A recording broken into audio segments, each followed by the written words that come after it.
बिस्मिल्लाहिर्रहमानिर्रहीम। अस्सलामु अलैकुम।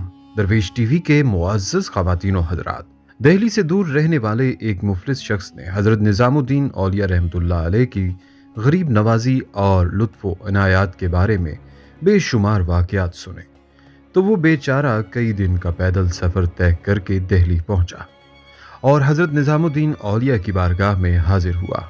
उस वक्त हज़रत निज़ामुद्दीन औलिया अपने मुरीदों को हदीस पाक का दर्स दे रहे थे। हज़रत ने एक बदहाल शख्स को खानकाह के दरवाजे पर हैरान व परेशान खड़ा देखा तो हाथ के इशारे से अंदर आकर बैठ जाने के लिए कहा। फिर जब हदीस पाक का दर्स खत्म हो गया और हाज़रीन मजलिस अपने घरों को चले गए तो हज़रत ने उस मफलूकुल हाल शख्स को अपने करीब बुलाया और निहायत शफकत आमेज लहजे में आमद का सबब दरियाफ्त करने लगे। वो मुफलिस शख्स कहने लगा कि मैंने अपनी जिंदगी बहुत बदहाली में बसर की है, लेकिन आज तक किसी के सामने दस्ते तलब दराज नहीं किया। शायद मैं आखिरी सांस तक भी अपना दामन ना फैलाता, मगर मेरी जिंदगी की सबसे बड़ी जरूरत ने मुझे आपके आस्ताना आलिया तक आने के लिए मजबूर कर दिया है। वो मुफलिस और नादार शख्स अब भी अपने दिल की बात कहते हुए झिझक रहा था। शर्म दामनगीर थी, इसलिए उसकी गुफ्तगू का अंदाज बहुत पेचीदा था। हजरत निजामुद्दीन औलिया ने अपने खुदाम की तरफ देखा जो उस वक्त वहां मौजूद थे।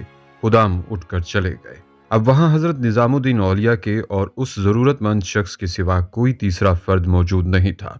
बरादरे मन, तुम्हें जो कुछ कहना है बिला तकल्लुफ कह डालो, अब यहाँ कोई गैर नहीं है।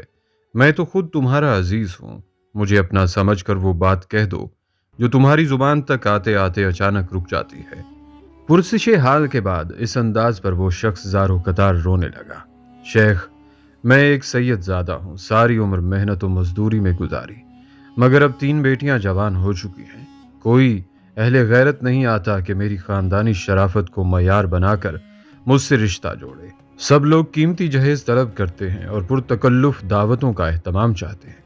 मैं क्या करूं कि मुझे तो 2 वक्त की रोटी भी बड़ी मुश्किल से मिलती है। इत्तेफाक से मेरे एक रफीक ने मुझे आपके बारे में बताया कि आप हिंदुस्तान के बेताज बादशाह हैं और आपके दरवाजे से कोई ज़रूरतमंद नामुराद वापस नहीं जाता। यही सोचकर मैं आपकी खिदमत में हाजिर हुआ हूँ। मेरे भाई, तुम्हें यह किसी ने गलत बताया कि मैं हिंद का बेताज बादशाह हूँ। दरवेशी में तो ताज का तसव्वुर ही हराम है और शहनशाह भी सिर्फ अल्लाह ताला ही की ज़ात है। मैं तो उसकी अजीमुश्शान सल्तनत में रहने वाला एक अदना सा इंसान हूँ जिसे उसने अपनी रहमत लाजवाल के साहिबान में छुपा रखा है। ना मैं यहाँ कुछ लेकर आया था और ना अपने साथ कुछ लेकर जाऊंगा। जो कुछ है सब उसी का है और वो अपने लामहदूद खजानों में से जिस बंदे को जितना चाहता है बख्श देता है। ये कहकर हजरत निजामुद्दीन औलिया रहमतुल्लाह अलैह ने अपने खादिम खास ख्वाजा इकबाल को तलब फरमाया और फिर सरगोशी के अंदाज में फरमाया, इकबाल, तुम्हारे पास जो कुछ ज़र नकद है वो ले आओ।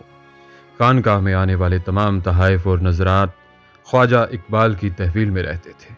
इस रकम से लंगर खाने के अखराजात पूरे होते थे और हाजतमंदों की खाली झोलियां भरी जाती थी। ख्वाजा इकबाल पीर मुर्शद का हुक्म सुनकर वापस चले गए।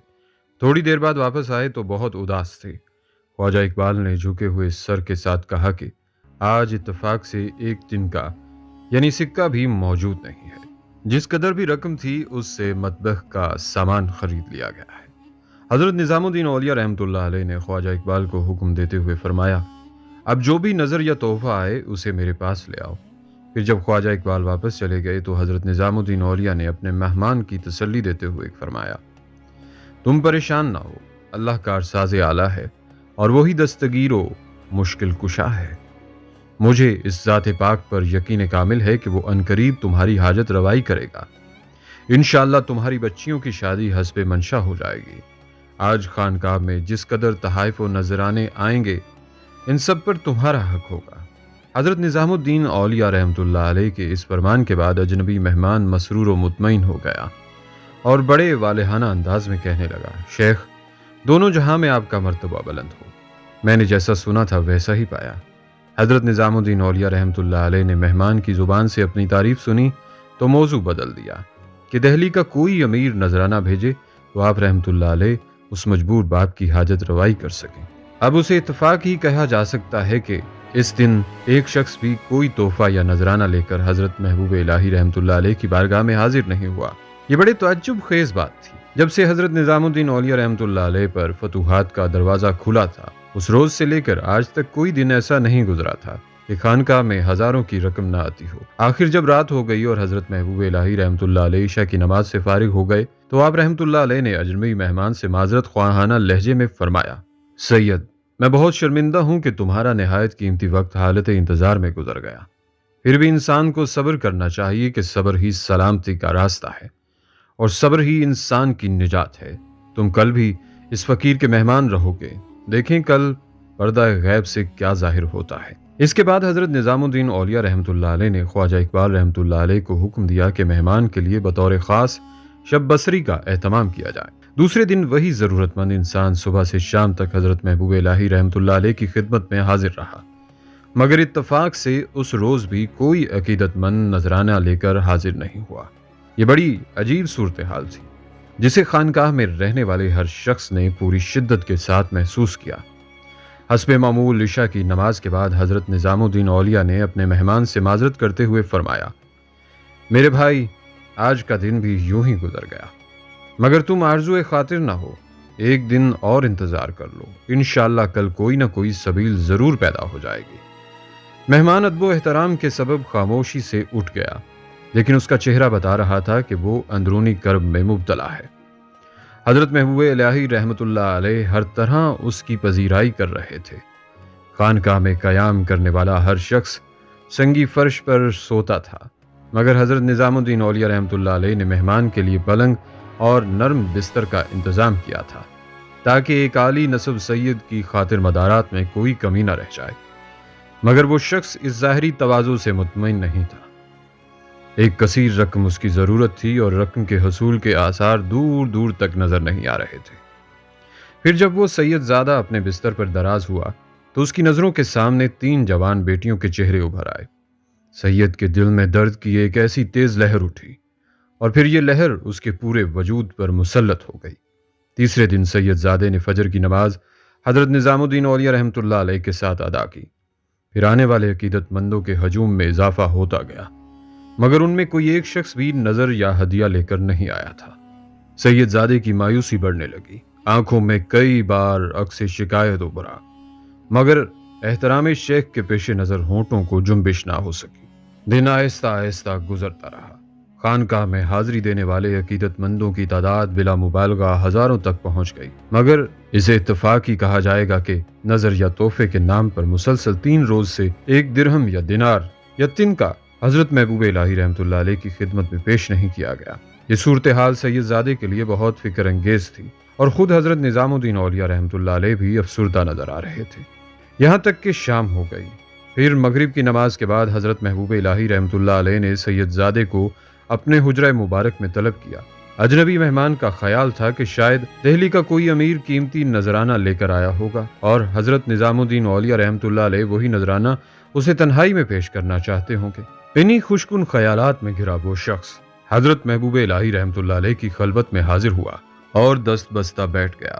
معزز و محترم مہمان، تمہیں اس فقیر کے گھر آئے ہوئے 3 دن گزر گئے۔ اب تم نے اندازہ کر لیا ہوگا کہ یہ درویش جس کے بارے میں بیتاج بادشاہ جیسے کئی خطابات شہرت پا گئے ہیں، اس کی کوئی حقیقت نہیں ہے۔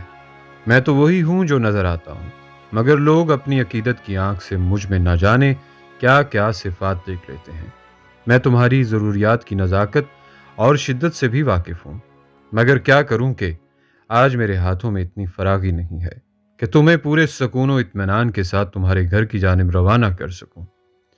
سید زادہ بھی بڑے لوگوں کی خاندان سے تعلق رکھتا تھا، اہل علم کی صحبتیں اٹھائی تھیں، آداب مجلس سے آشنا تھا، اس لیے حضرت نظام الدین اولیاء رحمۃ اللہ علیہ کی گفتگو سن کر مضطرب ہو گیا۔ شیخ، آپ کیوں پریشان ہوتے ہیں؟ یہ تو میری گردش وقت ہے کہ جس نے آپ جیسے مرد سخی کے ہاتھ کو مجھ پر تنگ کر دیا ہے۔ سید، اس فقیر کی دعائیں آپ کے ساتھ ہیں اور اللہ بہترین کارساز ہے۔ انسان سوچ بھی نہیں سکتا کہ کب باب رحمت کھلے اور کب انسان اس کے لطف و کرم کی بارش میں نہا جائے گا۔ سید زادہ خاموش بیٹھا رہا۔ وہ اللہ کی رحمت سے مایوس تو نہیں تھا، مگر اپنی شدید ترین ضروریات کے پیش نظر فوری طور پر رحمتوں کا نزول چاہتا تھا۔ حضرت نظام الدین اولیاء رحمۃ اللہ علیہ نے بھی کچھ دیر کے لیے سکوت کیا، پھر سید زادے کو مخاطب کر کے فرمایا، درویش کے پاس اپنے مہمان کو نظر کرنے کے لیے جوتوں کے سوا کچھ نہیں ہے۔ حضرت محبوب الہی رحمۃ اللہ علیہ نے اپنے نالین کی طرف اشارہ کیا، جو ظاہری طور پر زیادہ شکستہ تو نہیں تھے مگر قیمتاً ان کی کوئی حیثیت نہیں تھی۔ سید زادہ چند لمحوں کے لیے دم بخود رہ گیا۔ وہ سوچ بھی نہیں سکتا تھا کہ اس بے تاج بادشاہ کے در سے پرانے جوتوں کے سوا کچھ ہاتھ نہیں آئے گا۔ اجنبی مہمان کو حیران و پریشان دیکھ کر حضرت محبوب الہی رحمۃ اللہ علیہ نے فرمایا، میزبان پر لازم ہے کہ وہ مہمان کی خدمت میں اپنا بہترین اثاثہ اور سب سے زیادہ قیمتی تحفہ پیش کرے۔ میرے ذاتی مال و متاع میں یہ جوتے ہیں، سب سے زیادہ قیمتی ہیں۔ لباس اس قابل نہیں کہ وہ تمہاری نظر کیا جا سکے، بس یہی نالین ہیں کہ جن کے بغیر بھی درویش کا کاروبار حیات جاری رہے گا۔ سید زادہ کچھ دیر تک سوچتا رہا اور پھر اس نے حضرت نظام الدین اولیاء رحمۃ اللہ علیہ کے جوتوں کو اپنے رومال میں لپیٹ لیا۔ اس کے بعد اجازت طلب کی اور انتہائی بے دلی کے عالم میں خانقاہ سے نکل کر اپنے شہر کی طرف روانہ ہو گیا۔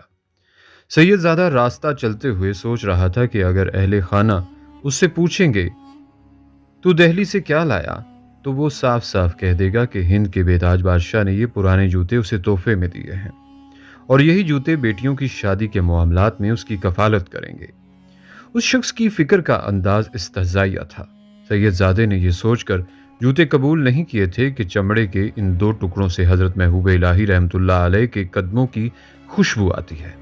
سید زادہ ایک عجیب سے احساس ندامت و کرب میں مبتلا تھا کہ وقت بھی برباد ہوا اور راستے کی صحبتیں بھی برداشت کی۔ یہی سوچتے سوچتے اس رات بھی وہ کسی سرائے کے ایک گوشے میں سو گیا۔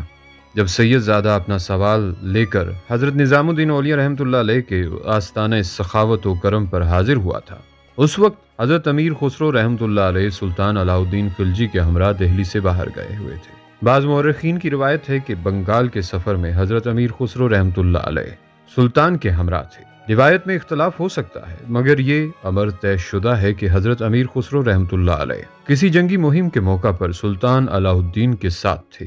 اس جنگ میں علاء الدین نے شاندار فتح حاصل کی تھی اور اسی فتح سے متاثر ہو کر حضرت امیر خسرو رحمۃ اللہ علیہ نے علاء الدین کی شان میں ایک پرجوش قصیدہ کہا تھا، جس کے جواب میں سلطان نے 5 لاکھ نقرئی سکے بطور انعام دیے تھے۔ یہ بڑا عجیب اتفاق تھا کہ وہ ضرورت مند شخص حضرت محبوب الہی رحمۃ اللہ علیہ کی بارگاہ سے ناکام ہو کر اپنے گھر واپس جا رہا تھا اور حضرت امیر خسرو رحمۃ اللہ علیہ گھوڑوں پر لدی ہوئی ایک کثیر رقم لے کر دہلی کی طرف آ رہے تھے۔ معتبر تاریخ نویسوں کی روایت ہے کہ رات کے وقت جب حضرت امیر خسرو رحمۃ اللہ علیہ شاہی لشکر لے کر سرائے کے قریب سے گزرے تو آپ رحمۃ اللہ علیہ نے اچانک دوسرے لوگوں کو ٹھہر جانے کا حکم دیا۔ مجھے اپنے شیخ کی خوشبو آ رہی ہے۔ حضرت امیر خسرو رحمۃ اللہ علیہ بار بار اسی ایک جملے کو دہرا رہے تھے اور پریشان ہو کر اپنے اطراف کا جائزہ لے رہے تھے۔ حضرت امیر خسرو رحمۃ اللہ علیہ کی یہ کیفیت دیکھ کر بڑے فوجی افسر اپنے گھوڑوں سے اتر آئے اور عرض کرنے لگے، امیر آپ کیا محسوس کر رہے ہیں؟ میں نے اس مقام پر اپنے پیر و مرشد کی خوشبو محسوس کر رہا ہوں۔ حضرت امیر خسرو رحمۃ اللہ علیہ کے لہجے میں شدید اضطراب پنہا تھا۔ حضرت محبوب الہی رحمۃ اللہ علیہ تو غیاث پور میں قیام فرما ہے اور غیاث پور یہاں سے بہت زیادہ فاصلے پر ہے۔ شاہی سپہ سالار نے کہا، میں جانتا ہوں ابھی غیاث پور بہت دور ہے مگر اس خوشبو کو کیسے نظر انداز کروں جس نے میرے مسام جاں کو معطر کر دیا ہے۔ یہ تمام فضا میرے شیخ کی خوشبو سے لبریز ہے۔ ایسے محسوس ہوتا ہے جیسے پیر و مرشد یہیں کہیں جلوہ افروز ہیں یا پھر اس مقام سے گزر رہے ہیں۔ حضرت امیر خسرو رحمۃ اللہ علیہ کی وارفتگی بڑھتی جا رہی تھی۔ آخر حضرت محبوب الہی رحمۃ اللہ علیہ کا یہ محبوب مرید اور دوسرے فوجی افسر خوشبو کے تعاقب میں آگے بڑھے اور پھر ایک سرائے تک پہنچ گئے۔ یہاں خوشبو کا احساس تیز تر ہو گیا تھا۔ رات زیادہ گزر جانے کے سبب سرائے کا دروازہ بند ہو چکا تھا۔ مالک کو طلب کر کے سرائے کا دروازہ کھلوایا گیا۔ خوشبو کچھ اور نمایاں ہو گئی تھی۔ حضرت امیر خسرو رحمۃ اللہ علیہ بے قرار ہو کر سرائے کے ایک گوشے کی طرف بڑھے۔ یہاں ایک مسافر سویا ہوا تھا اور وہ خوشبو اسی کے قریب سے آ رہی تھی۔ حضرت امیر خسرو رحمۃ اللہ علیہ نے اس خوابیدہ مسافر کو اٹھایا۔ وہ آنکھیں ملتا ہوا ناگواری کے عالم میں اٹھا۔ حضرت امیر خسرو رحمۃ اللہ علیہ نے معذرت طلب کرتے ہوئے کہا، میں صرف ایک بات جاننا چاہتا ہوں کہ تمہارے پاس یہ بوئے شیخ کیوں آ رہی ہے؟ بوئے شیخ اور میرے پاس سے؟ وہ شخص حیران و پریشان تھا۔ نہ میں آپ سے واقف ہوں اور نہ بوئے شیخ کا مطلب سمجھتا ہوں۔ हज़रत अमीर खुसरो रहमतुल्लाह अलैह ने अपना मुख्तसर तारुफ कराते हुए कहा कि मैं हज़रत महबूब इलाही रहमतुल्लाह अलैह का मुरीद हूँ और उसी ज़ाते गरामी के जिस्म की खुशबू तेरे पास से आ रही है। हाँ, मैं शेख निज़ामुद्दीन रहमतुल्लाह अलैह से मिलकर आ रहा हूँ। अब वो शख्स किसी कदर सूरत हाल को समझ गया था। कैसे हैं मेरे शेख? हज़रत अमीर खुसरो रहमतुल्लाह अलैह वारफ्ता से हो गए। तुम्हारे शेख तो अच्छे हैं, मगर उन्होंने मेरे साथ कुछ अच्छा सलूक नहीं किया। मुसाफिर का लहजा तंज़ आमेज़ था। उनकी सखावत के बड़े ही बहुत से किस्से सुने थे, मगर जब मैंने अपनी बेटियों की शादी के लिए दस्ते तलब दराज किया तो तुम्हारे शेख ने अपने पुराने जूते मेरे हवाले कर दिए और कह दिया कि यही जूते तुम्हारी ज़रूरतों की कफालत करेंगे। कहाँ है मेरे मुर्शद के नालैन मुबारक? हज़रत अमीर खुसरो रहमतुल्लाह अलैह बेकरार हो गए। मेरे पास मौजूद हैं। मुसाफिर ने एक तरफ इशारा किया। हज़रत निज़ामुद्दीन औलिया रहमतुल्लाह अलैह के जूते एक कपड़े में लिपटे हुए उसके करीब ही रखे थे। ऐ शख्स, क्या तू इन जूतों को फरोख्त करेगा? हज़रत अमीर खुसरो रहमतुल्लाह अलैह के चेहरे पर अजीब सी रोशनी थी, जिसे वो दुनिया की सबसे ज्यादा कीमती शय खरीद रहे हों। एक वो मजाक और एक ये मजाक है। अमीर, क्या तुम्हें मेरी हालत पर रहम नहीं आता? सैयदजादा बेजार नजर आ रहा था। ना वो मजाक था और ना ये मजाक है। अचानक अमीर खुसरो रहमतुल्लाह अलैह के लहजे में जलाल और रूहानी झलक रहा था। तूने मेरे शेख को पहचाना नहीं? सैयदजादा संभल चुका था, फिर भी उसने अजराहे तमस्खुर कहा, अमीर, तुम इन जूतों की क्या कीमत दोगे? इस वक्त मेरे पास 5 लाख नकरई सिक्के हैं। हजरत अमीर खुसरो रहमतुल्लाह अलैह ने इंतहाई आजिज़ी के साथ फरमाया। सैयदजादे को सख्ता सा हो गया। अगर ये रकम नाकाफी है तो मेरे साथ दिल्ली वापस चलो। हजरत अमीर खुसरो रहमतुल्लाह अलैह ने फरमाया, मैं इतनी ही रकम का और इंतजाम कर दूंगा। सैयदजादा बदहवास होकर खड़ा हो गया और उसने जूते उठाकर अमीर खुसरो रहमतुल्लाह अलैह के हवाले कर दिए और इल्तिजा करने लगा, मेरे लिए तो 1000 सिक्के भी काफ़ी हैं। खुदा के लिए अपने वादे से फिर ना जाना। हज़रत अमीर खुसरो रहमतुल्लाह अलैह सैयदजादे को अपने हमरा लेकर सराय से बाहर आए और उस जगह पहुंचे जहां नकरई सिक्कों से लदे हुए घोड़े खड़े थे। सिर्फ 1000 नहीं, ये तमाम सिक्के अब तुम्हारी मलकियत हैं। हज़रत अमीर खुसरो रहमतुल्लाह अलैह ने घोड़ों की तरफ इशारा करते हुए फरमाया। सैयदजादे पर एक बार फिर सख्ता तारी हो गया था। उसे अपनी बसारत और समात पर एतबार नहीं आ रहा था। फिर जब कुछ देर बाद वो शख्स वर्ताए हैरत से बाहर निकला तो हज़रत अमीर खुसरो रहमतुल्लाह अलैह से कहने लगा, मगर ये मालो मता लेकर अपने घर तक किस तरह जाऊंगा? यही घोड़े इस बोझ को उठाएंगे। हज़रत अमीर खुसरो रहमतुल्लाह अलैह ने जवाबन फरमाया, घोड़े तो अपना काम करेंगे, मगर मैं अपने शहर के लोगों को क्या जवाब दूंगा? मुसाफिर यकायक बहुत ज्यादा परेशान नजर आने लगा। कौन मुझ गरीब की बातों पर यकीन करेगा कि यह सारी दौलत मेरी मलकियत है? घर से निकला था तो सारे शनासा मेरे इफलास से वाकिफ थे। अब वापस जाऊंगा तो इन्हें किस तरह मुतमईन करूंगा कि एक रात में सब कुछ बदल गया। कोई शख्स भी मेरे दलाइल को तस्लीम नहीं करेगा। सभी मुझे कज़्ज़ाकी या राहज़नी का इल्ज़ाम देंगे। फिर तुम किस तरह इत्मीनान हासिल कर सकते हो? हज़रत अमीर खुसरो रहमतुल्लाह अलैह ने पूछा, आप मुझे एक दस्तावेज लिख कर दे दें कि मैं आज से इस दौलत का मालिक हूँ। मुसाफिर ने तजवीज़ पेश की। हज़रत अमीर खुसरो रहमतुल्लाह अलैह ने किसी ताख़ीर के बगैर एक कागज़ पर यह तहरीर लिख दी, मैं अमीर खुसरो सुल्तान अलाउद्दीन खिलजी के दिए हुए इनाम की रकम शख्स मज़कूरा को बतौर नज़र पेश कर रहा हूँ। कागज़ पर तहरीर शुदा अल्फाज ने सैयदजादे को मुतमईन कर दिया। फिर उस शख्स ने हज़रत अमीर खुसरो रहमतुल्लाह अलैह से आखिरी इल्तिजा की कि लश्कर के चंद सिपाहियों की निगरानी में ये घोड़े उसके घर तक पहुंचा दिए जाएं, क्योंकि रास्ते में लुट जाने का खतरा दरपेश है। हज़रत अमीर खुसरो रहमतुल्लाह अलैह ने चंद सिपाहियों को हुक्म दिया कि वो मुसाफिर को बाहिफाजत उसकी मंजिल तक पहुंचा दें और ख़ुद बहुत तेज़ रफ्तारी के साथ इस तरह दिल्ली की तरफ बढ़े कि आप रहमतुल्लाह अलैह की दस्तार में हज़रत निज़ामुद्दीन औलिया रहमतुल्लाह अलैह के जूते लिपटे हुए थे। फिर जब हज़रत अमीर खुसरो रहमतुल्लाह अलैह हज़रत महबूब इलाही रहमतुल्लाह अलैह की बारगाह जलाल में हाजिर हुए तो अहले मजलिस ने देखा कि आप रहमतुल्लाह अलैह के दोनों हाथ इस तरह बुलंद हैं जैसे कोई मजदूर अपने सर पर बारह गिरा उठाए हुए आ रहा हो। बज़्म इरफां पर सन्नाटा तारी था। हज़रत निज़ामुद्दीन औलिया रहमतुल्लाह अलैह का हर खादिम और अकीदतमंद हैरान था कि आज खुसरो को क्या हो गया है। अपने अपने ज़हन की रसाई के मुताबिक तमाम अहले मजलिस उस मरीद जान सवख्ता की कैफियत का अंदाज़ा लगाने की कोशिश कर रहे थे। हज़रत महबूब इलाही रहमतुल्लाह अलैह के होंठों को जंबिश हुई, खुसरो, कामयाबी का ये सफ़र मुबारक हो। तुम अपने शेख के लिए क्या तोहफा लाए हो? हज़रत अमीर खुसरो रहमतुल्लाह अलैह घुटनों के बल झुक गए और अपनी दस्तार में लिपटे हुए मुर्शद के नालैन मुबारक फर्श पर रख दिए। शेख के हुजूर में शेखी की निशानी लाया हूँ। दुनिया के कोई और शय इस काबिल ही नहीं थी। ये कहकर हज़रत अमीर खुसरो रहमतुल्लाह अलैह हज़रत महबूब इलाही रहमतुल्लाह अलैह के कदमों से लिपट गए। कितने में खरीदी? हज़रत निज़ामुद्दीन औलिया रहमतुल्लाह अलैह तबस्सुम दिल नवाज के साथ दरियाफ्त फरमाने लगे। 5 लाख निकरई सिक्कों में। हज़रत अमीर खुसरो रहमतुल्लाह अलैह शिद्दत जज्बात में रोने लगे कि बहुत सस्ते दामों खरीदी सैयदी। ये गुलाम और क्या करता, उस शख्स ने इसी पर कनात की, वरना अगर वो इन जूतों के बदले में मुझसे मेरा तमाम मालो मता भी तलब करता तो खुसरो अपना सब कुछ उसके कदमों में ढेर कर देता। खुसरो अगर ऐसा करते तब भी ये सौदा बहुत सस्ता होता। हज़रत महबूब इलाही रहमतुल्लाह अलैह ने फरमाया, बेशक सैयदी। हज़रत अमीर खुसरो रहमतुल्लाह अलैह ज़ारो के तार रोते जा रहे थे और अर्ज़ कर रहे थे, सैयदी ये गुलाम किस काबिल था? बस आका की निगाह करम थी जो अपने एक हकीर नाम लेवा को सर बुलंद कर गई। ये था हज़रत अमीर खुसरो की अपने मुर्शद से मोहब्बत का खूबसूरत वाक़या।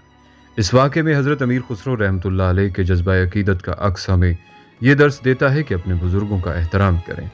हमारी दुआ भी है कि अल्लाह करीम हमें बुज़ुर्गों की सही मानों में कदर करने की तौफ़ीक अता फ़रमाए। आमीन या रब्बुल आलमीन।